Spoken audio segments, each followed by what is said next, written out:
함께 보실 하나님 말씀은 구약성경 역대상 12장입니다.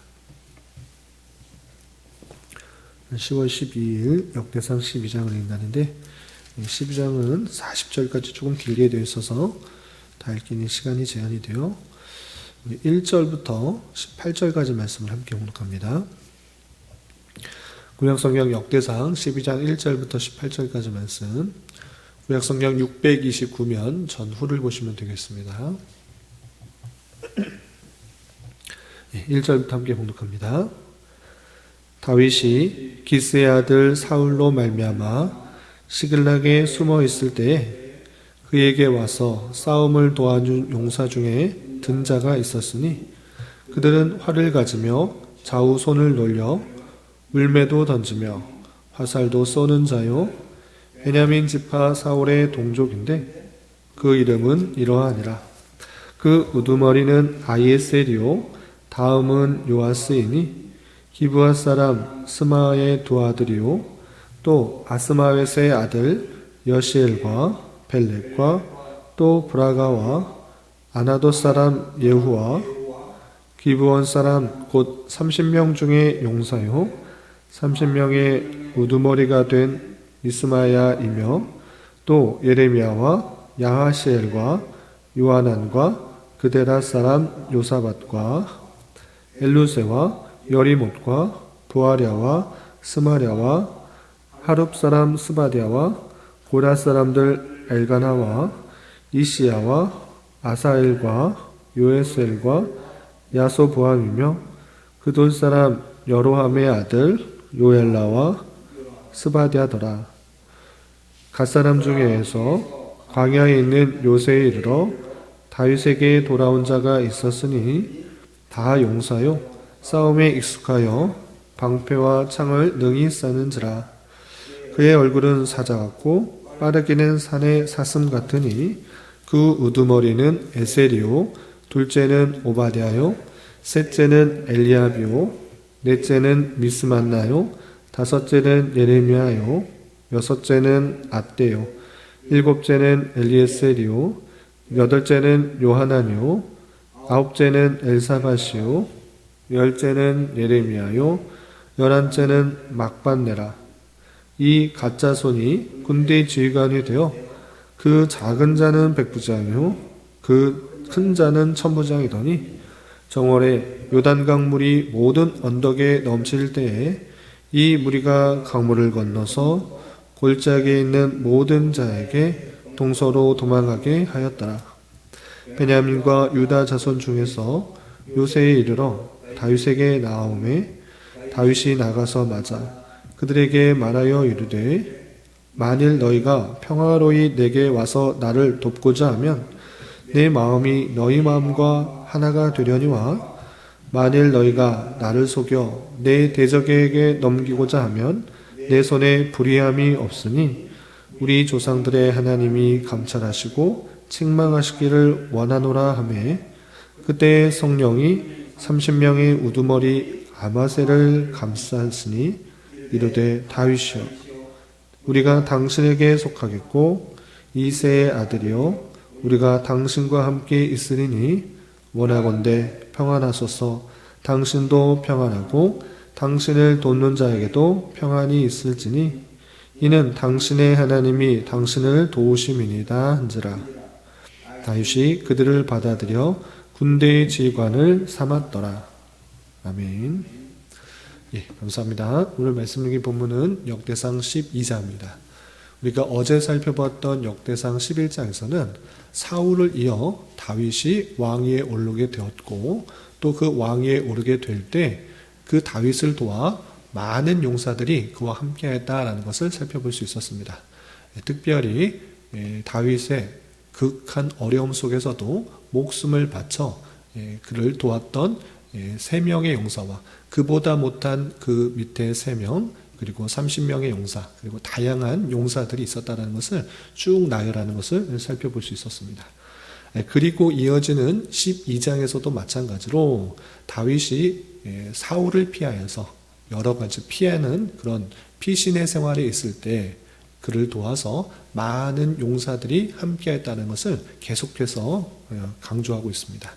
그래서 어제는 베냐민 자손과 르우벤 자손 또 모압 사람 등 여러 사람들의 용사들이 함께했다라는 내용이 나오는데, 오늘은 계속 이어서 베냐민 지파에서 다윗을 도왔던 여러 용사들, 그리고 갓 지파에서 다윗을 도왔던 여러 용사들, 또 베냐민과 유다에서 다윗을 도왔던 여러 용사들, 또 므낫세 지파에서 다윗을 도왔던 여러 용사들의 이름들을 나열하면서 그들이 함께함으로 다윗이 왕위에 올라 그 왕위가 굳건해졌다라는 것들을 설명하고 있습니다.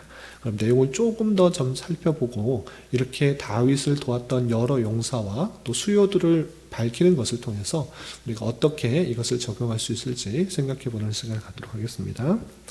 우선 12장 1절부터 7절까지는 베냐민 지파에서 다윗을 도왔던 여러 용사에 대해서 이렇게 표현하고 있습니다.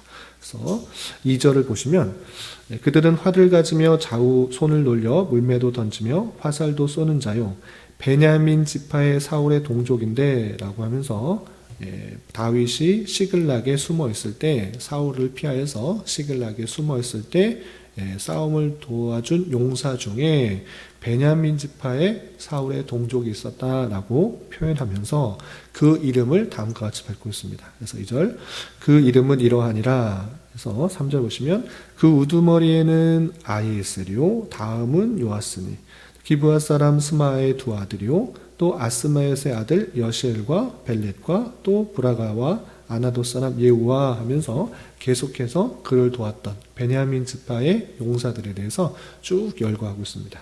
그 내용이 7절까지 이어지고 8절부터는 어떤 지파 사람들을 또 소개하는가.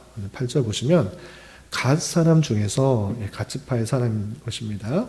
광야에 있는 요새에 이르러 다윗에게 돌아온 자가 있었으니, 다윗이 지금 어디 있는 것입니까? 광야에 있는 것입니다. 광야에 있을 때 갓 사람이 다윗에게 왔다라는 것입니다. 그 중에 어떤 사람이 있는가? 다 용사요 싸움에 익숙하여 방패와 창을 능히 쓰는 자라. 그 얼굴은 사자 같고 빠르기는 산의 사슴과 같으니 그 우두머리는 에셀이요 둘째는 오바댜요 셋째는 엘리압이요 하면서 용사들이 다윗이 광야에 있는 요새에 있을 때 갓 지파의 사람의 용사들, 정말 무기를 잘 쓰는 용사들이 그들과 함께하였다라고 하면서 이름을 한 명 한 명 열거하면서 여러 용사들에 대해서 밝히고 있습니다. 그리고 16절부터 보시면 16절 또 베냐민과 유다 자손 중에서 요새에 이르러 다윗에게 나아오매 라고 하면서 요새, 광야에 있는 요새에 다윗이 있을 때 아직 왕위에 오르기 전 그 광야의 요새에 있을 때 베냐민과 유다 자손 중에 이르렀던 사람들이 있다라고 이렇게 표현하고 있습니다. 특별히 이때에는 다윗이 그 많은 사람들이, 많은 용사들이 찾아왔을 때 어떤 식으로 그 사람을 받아들였는가, 그 표현이 자세하게 표현되고 있습니다. 오는 사람이라고 다 맞아들이는 것이 아니라 이 다윗이 그 사람들을 보고 정말 나를 돕는 것인지 아니면 나를 돕기 위한 척 하면서 나를 대적이 위하게 내어주려고 하는 것인지 그것을 묻고 확인한 후에 그것을 받아들였다, 이런 표현이 나와 있는 것입니다. 그래서 17절 보면 이런 표현이 있습니다.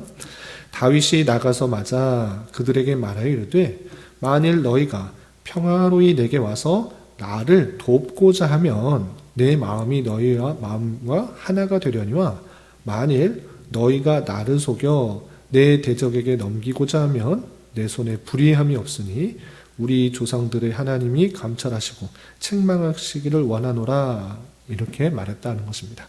많은 용사들이 자기를 돕는 것 같이 왔지만 정말 나를 돕기 위한 것인지, 나와 마음을 합하게 한 것인지, 아니면 나의 대적 사울의 명을 받아 나를 죽이기 위해서 몰래 찾아온 것인가, 혹여나 그런 마음을 갖고 있다고 하면 하나님께서 너희들을 감찰하시고 책망하실 것이다, 이렇게 표현하면서 그 사람들을 받아들인 것입니다. 그러할 때 그 다윗에게 나왔던 많은 용사들이 어떤 마음을 가지고 왔는지, 또 그 가운데서 성령 하나님께서 어떻게 그들의 마음을 주장하셨는지 또 18절에 이렇게 표현됐습니다. 18절 보시면 그때 성령이 30명의 우두머리 아마새를 감싸시니 성령 하나님께서 그 마음을 감쌌다 이렇게 되어 있습니다. 그래서 그 감싸서 성령 하나님께서 그들의 마음을 주장하셔서 어떻게 말하였는가? 다윗이여 우리가 당신에게 속하겠고 이새의 아들이여 우리가 당신과 함께 있을 것이다. 원하건대 평안하소서. 당신도 평안하고 당신을 돕는 자에게도 평안이 있을 것입니다. 당신에게뿐만 아니라 당신과 함께하는 그 많은 사람들, 당신이 돕는 많은 사람들이 평안을 입을 것입니다. 이렇게 말합니다. 그런데 그렇게 되는 이유에 대해서 또 이렇게 고백합니다. 보시면 이는 당신과 당신을 돕는 자에게도 평안이 있을 것인데 이렇게 되는 이유가 무엇인가? 당신의 하나님이 당신을 도우심이니이다. 이렇게 말하고 있는 것입니다. 그러니까 다윗에게 나왔던 수많은 용사들, 특별히 오늘 본문에서는 베냐민과 유다 자손 중에 찾아왔던 사람이 성령의 감동하심을 입어 찾아와서 하는 말이 당신과 당신을 돕는 사람들이 평안할 것입니다. 왜 그렇습니까? 라고 할 때 당신의 하나님이 당신을 돕는 것을 우리가 봤습니다. 하나님께서 당신과 함께함으로 말미암아 많은 능력들이 나타나는 것을 보고 정말 하나님께서 말씀하셨던 것이 다윗을 통하여 이루어진다라는 것을 확신하여서 그와 함께하는 것이니 우리가 당신과 함께하는 것을 받아주십시오라고 이렇게 말하는 것입니다. 이렇게 성령에 감동된 마음을 잘 전하자 다윗이 그를 받아들였고 그들을 군대의 지휘관으로 삼았다라고 또 18절 말미에 표현되고 있는 것을 볼 수 있습니다.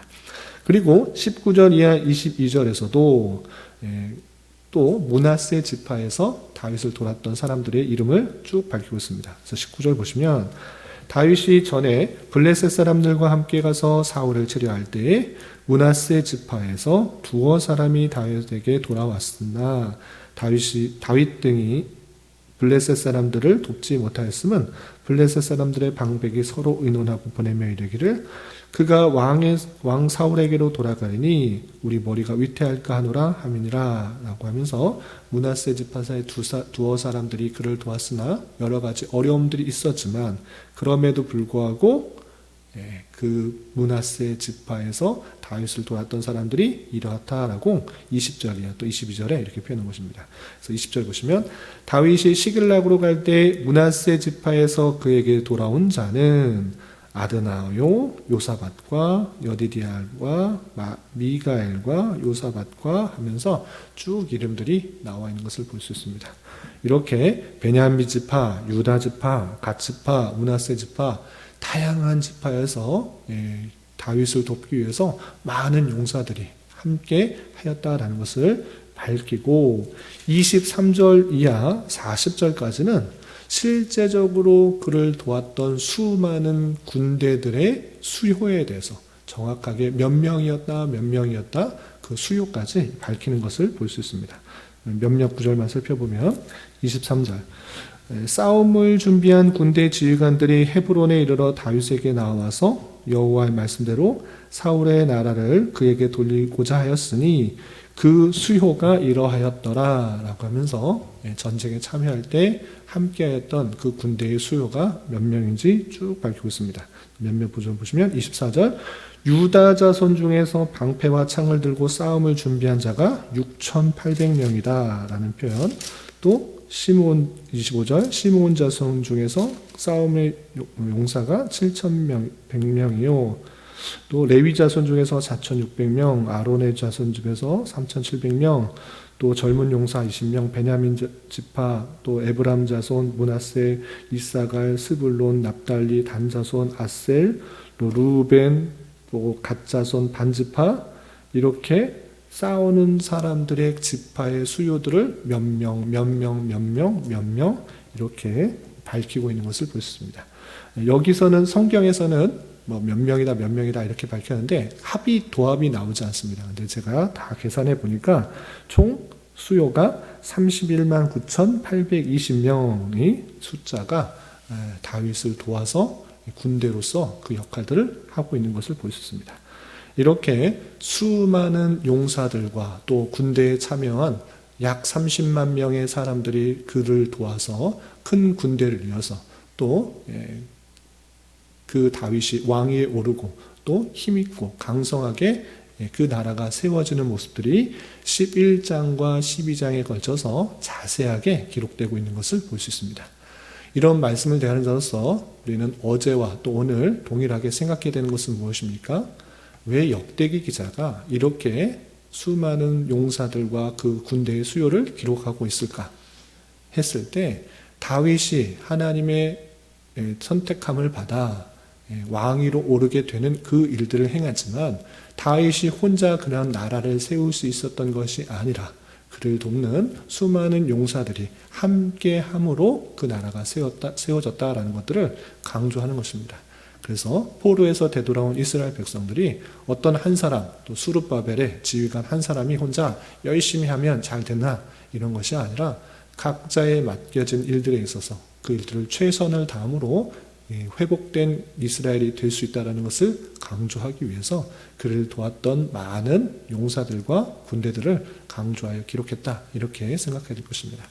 그러므로 오늘날 우리 교회 공동체 안에서도 소수의 몇몇 사람들이 힘써서 일하는 것, 그것에 그치는 것이 아니라 그를 돕는 다양한 사람들이 함께 힘을 모아 교회 공동체가 올바로 설 수 있다는 것을 가지고 크고 작은 달란트 또 은사를 가졌을 때 기쁨으로 섬기고 또 감사함으로 섬김으로 교회 공동체가 올바로 설 수 있도록 힘써야 될 것입니다. 그리고 한 가지 더 교훈을 드리면, 이렇게 말씀을 읽을 때 우리 마음이 어떻게 빼앗길 수 있냐면, 다윗과 같이 정말 많은 사람들이 나를 도와 흥왕해졌으면 좋겠다. 정말 다윗은 하나님의 말씀을 잘 믿었더니 또 하나님과 동행하였더니 수많은 사람들이 함께하여서 정말 높은 자리, 왕위에 올랐구나 라고 하면서 흥왕하는 것에 마음 빼앗겨 나도 다윗과 같이 흥왕해져야 되겠다. 다윗과 같이 많은 사람들이 나를 돕는 사람이 되어야 되겠다. 그렇게 흥왕하기 위해서는 다윗과 같이 하나님과 동행하면 되겠구나. 흥왕하는 비결로서 하나님과 동행하려고 하는 마음이 쉽게 생기는 저희 연약함들이 나타나는 것입니다. 그 어떤 위험들이 있는가? 당연히 흥왕하면 좋기 때문에 하나님과 동행할 수 있지 않는가? 다윗과 같이 많은 사람들이 함께하여서 그 공동체가 부흥되기 위해서 나는 하나님과 동행해야겠다. 열심히 동행하겠다. 이렇게 적용할 수 있는데 이것은 상당히 조심스러운 것인 것입니다. 그게 어떤 위험성이 있는가? 흥망하는 것과 동행하는 것, 이것의 우선순위가 바뀌어서는 안 되는 것입니다. 다윗이 하나님과 동행하는 것은 자신이 부흥하고 또 번성하고 강성해지기 위해서 하나님과 동행한 것이 아니라 하나님과 동행하고 하나님의 말씀을 따랐더니 하나님께서 그 마음을 보시고 또 하나님의 뜻을 이루기 위해서 성령님께서 그의 주변의 많은 사람들의 마음을 주장하여서 흥왕하게 하신 것입니다. 그래서 이 우선순위가 바뀌어서는 안 됩니다. 흥왕하기 위해서, 번성하기 위해서, 잘되기 위해서, 부흥하기 위해서 하나님을 동행하는 것이 아니라 하나님이 동행하는 것, 하나님의 말씀을 순종하는 것, 하나님의 뜻대로 살아가는 삶이 중요한 것이고, 그러한 삶에 하나님께서 때때로 주변의 많은 사람들에게 마음을 주장하시고 또 부흥케 하셔서 이동하셔서 덧붙이게 하시는 그런 은혜가 덮쳐주는 것입니다. 그래서 부흥과 흥왕과 번성의 마음 빼앗기는 것이 아니라 그것을 이루기 위해서 하나님을 섬기고 하나님의 뜻을 순종하고 하나님의 동행하는 것이 아니라 하나님의 동행하는 것, 말씀을 순종하는 삶, 그것이 중요한 줄 알아 그것에 더욱더 집중하는 삶을 살아가야 되는 것입니다. 이렇게 다윗의 흥왕과 번성과 강성의 마음을 뺏겨서 목적을 잘못 두는 것이 아니라 바른 목적, 올바른 목적을 두고 그것을 행하는 삶에 더욱더 힘쓸 때 하나님께서 때때로 더 번성하게 또 하시고 때때로 그렇게 살고 있지만 더 힘들고 고난의 삶도 주시는 것입니다. 항상 부흥케 되고 번성케 되는 것이 아니라 하나님의 뜻을 이루기 위해서 다양한 환경을 덧붙여 주신다. 이렇게 생각해야 될 것입니다. 마찬가지로 조금 더 나아가서 한 걸음 더 나아가서 우리의 삶에 적용해 보면 우리가 열심히 신앙생활 하는 것, 새벽마다 기도에 나오고 수요 성경 공부 나오고 금요 기도에 나오고 주일 예배 빠지지 않고 교회 여러 가지 봉사하는 것, 그것 자체를 통하여서 내 번성과 나의 가정의 화목과 내가 하는 일에 번성을 바라게 된다. 이것은 앞뒤가 잘못된 그런 것이 될 수 있는 것입니다. 그 자체가 목적이 되어야지 이것을 통해서 또 다른 것을 구하는 것은 상당히 조심성 있는 것입니다. 그러니까 열심히 새벽기도 나오면 항상 잘되고 복되고 건강하고 풍성한 삶이 있는가? 그렇게 될 수도 있고 안 될 수도 있는 것입니다. 내 사업이 잘 되기 위해서, 잘 되게 하기 위해서, 내 건강을 이루기 위해서 하나님을 섬긴다. 그것은 앞뒤가 바뀐 것입니다. 그 자체의 목적이 있는 것이 아니라 하나님을 섬기는 것, 하나님의 말씀을 잘 따르기 위해서, 하나님과 동행하는 삶을 살기 위해서 여러 가지 신앙생활을 하는 것이지, 이것을 통해서 또 다른 것을 이루기 위한 방법, 수단, 방편으로 삼으면 그것은 우상숭배가 될 수 있다는 위험을 가져야 되는 것입니다. 또 한 가지 실제 우리의 삶에 적용해 보면 교회 부흥은 전도를 통해서 부흥시키는 것, 그 부흥 자체가 목적이 되어서는 안 된다는 것입니다. 교회의 부흥을 이루기 위한 것은 하나님의 뜻이고 또 하나님께서 원하시는 것이지만 그 자체의 목적이 있는 것이 아니라 우리는 하나님의 사랑을 잘 깨달아서 하나님의 그 은혜를 잘 깨달아서 그리고 우리에게 주어진 삶이 무엇인지를 잘 깨달아서 그것을 순종하기 위해서 복음을 전하는 것이고 그리스도의 사랑을 전하는 것이지 그 것 자체가 목적이지 전도를 해서 교회의 부흥을 이루기 위해서 다양한 하는 것은 아닌 것입니다. 우리가 정말 하나님의 말씀에 순종하는 삶을 살아갈 때 하나님의 때에 하나님께서 사람들을 주장하여 주셔서 교회를 채우시는 거고 부흥을 시키는 것입니다. 이것이 우선순위가 잘못되면 부흥되게 하기 위해서 교회에 잡다한 것들, 다양한 방법들, 수단 방법들 다 동원해서 인간적인 방법을 동원해서 부흥시키려고 하게 되는데 그렇게 되면 상당히 위험에 빠지게 된다는 것입니다. 돈을 들여서 어떤 행사를 해서 다양한 연예인들을 불러와서 사람들을 오게 하지만 실제적으로 알맹이가 남지 않는 그런 인간적인 방법이 될 수 있는 줄 알아 삼가 조심해야 될 것이고 우리의 삶에 있어서 그리스도의 사랑이 얼마나 큰지를 깨달아 그 사랑을 주변에 자연스럽게 전하는 것이고 내가 받은 사명들을 또 복음을 전파하는 삶이 드러날 때 하나님의 그 주변의 사람들의 마음을 주장하여 주셔서 하나님의 방법으로 각 교회에게 우리 교회나 또는 다른 교회에 필요한 사람들을 보내주시고 부흥케 하시는 하나님의 섭리가 드러나야 되는 것이지 그런 목적과 방법들이 수단이 우선순위가 바뀌어서는 안 되는 것입니다. 그렇게 올바른 목적을 따라서 또 우리가 올바른 방법으로 해나갈 수 있는 그런 삶을 살아야 될 것입니다. 이런 말씀에 따라 오늘 하루 또 남은 한평생 힘있게 살아갈 수 있는 저와 여러분이 되시기를 주님의 이름으로 부탁을 드립니다. 기도하겠습니다. 하나님 아버지 감사합니다. 오늘 말씀을 통해서 다윗이 왕에 오를 때 그를 도운 각 지파의 용사들과 많은 군사들의 수요에 대하여 살펴보았습니다. 이런 말씀을 대하는 자로서 주님의 나라와 공동체를 위하여 함께 힘을 모아 잘 세워나갈 수 있도록 은혜를 더하여 주시옵고 성도의 삶의 목적이 흥왕하는 것이 아니라 오직 하나님과 동행이며 말씀에 순종하는 삶인 줄 알아 그것에 마음 쓰며 살아가는 자 되게 하여 주시고 그러한 삶에 더해 주시는 하나님의 강성과 풍성한 은혜를 잘 누릴 수 있는 자 되게 하여 주시옵소서. 주님, 10월은 감사의 달로 보내고 있습니다. 비록 내가 원하는 대로 일들이 이루어지지 않았을지라도 주님의 신실하심이 영원한 줄 알아 내게 가장 필요한 것으로 인도해 주실 것을 믿고 항상 감사할 수 있는 마음을 갖게 하여 주시며 이러한 삶의 자세가 한평생 지속될 수 있도록 은혜를 더하여 주시옵소서. 주님, 교회 내 육체의 질병과 연약함으로 생활이 어렵고 힘든 가운데 있는 여러 성도들이 있사오니 주님 지켜주셔서 건강하게 잘 치유되고 회복될 수 있도록 인도하여 주시고, 직장과 사업장의 문제로 가족의 전도와 신앙을 위해, 아이의 임신과 남편의 사업을 위해 주님께 간절히 부르짖며 나아가는 여러 지체들이 있사오니 주님 그들과 함께하여 주시고 그들의 기도 응답해 주시사 우리의 기대와 소망보다 훨씬 더 풍성한 것들로 채워주시는 하나님을 깊이 경험할 수 있는 기회 되도록 인도하여 주시옵소서.